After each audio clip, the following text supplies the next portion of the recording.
Ternyata yang datang ke Bandung untuk ingin ikut sholat Id bersama Gubernur Jawa Barat itu bukan hanya orang Bandung, tetapi orang di seluruh pelosok Jawa Barat.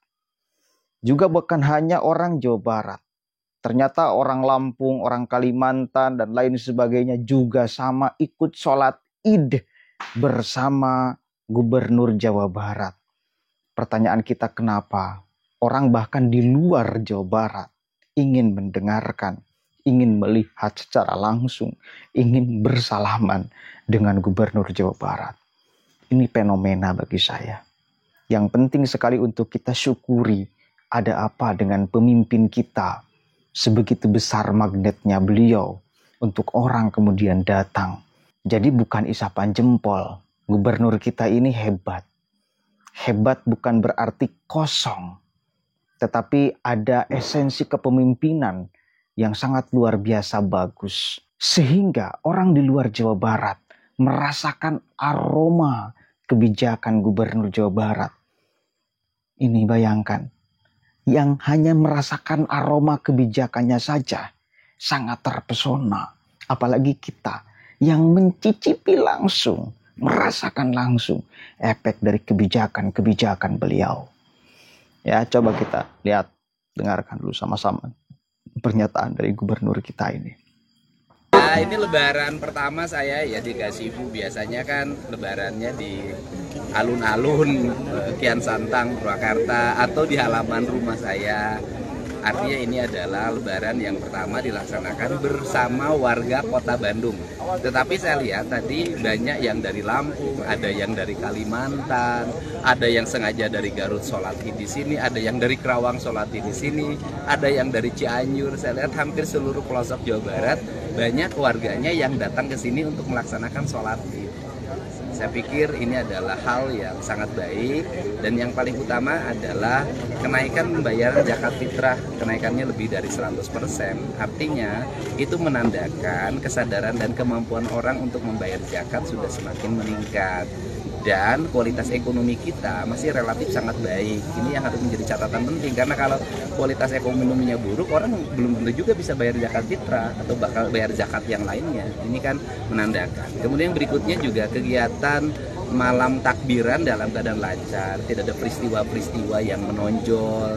Kemudian arus mudik terkelola dengan baik. Ini menandakan bahwa koordinasi lintas sektoral baik antar Musbida di Provinsi Jawa Barat, Forkopimda, maupun juga pusat dengan daerah berjalan dengan efektif. Dan kesadaran warga, pengaruh media sosial itu kan tergantung kita mau digerakkan kemana.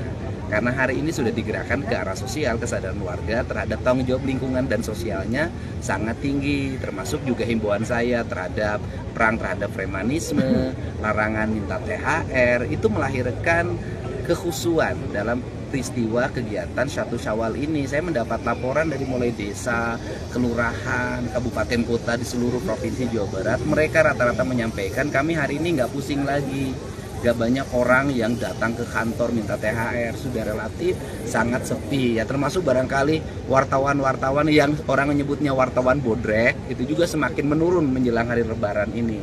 Mungkin mereka sudah pada sembuh sakit kepalanya. Pak, tadi ada esensi soal pemerintah harus Lah iya, itu jelas kok. Kan gini loh. Ini ya saya sedikit lah punya pemahaman ya. Di era Rasulullah itu zakat digunakan itu kan membiayai kegiatan negara yang dikelola lewat Baitul Mal. Yang esensi di dalamnya adalah membangun kesetaraan kaum duafa, kaum masakin, agar setara dengan orang-orang kaya, termasuk membebaskan budak belian. Budak belian itu apa sih?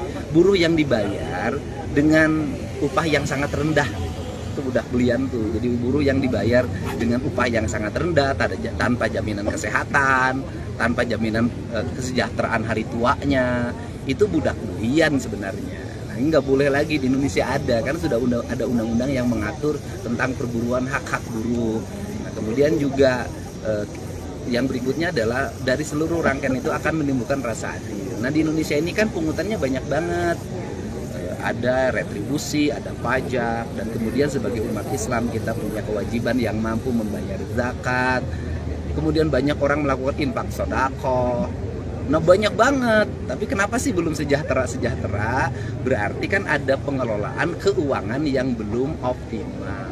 Itu loh, makanya saya menyoroti pengelolaan keuangan. Dan pemerintah Provinsi Jawa Barat itu kan memulai.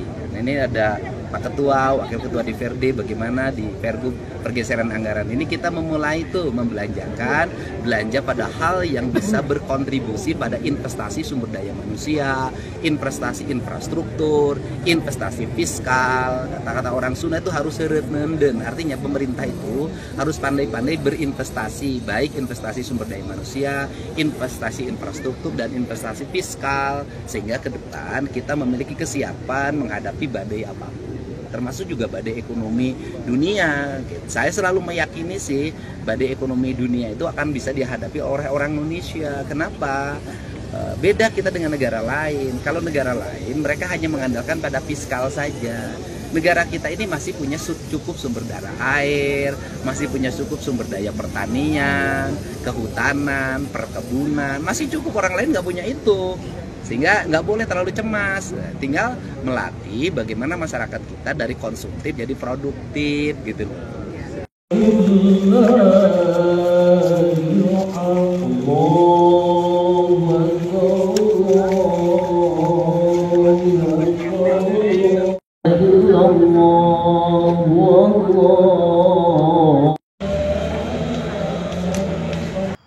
Oke.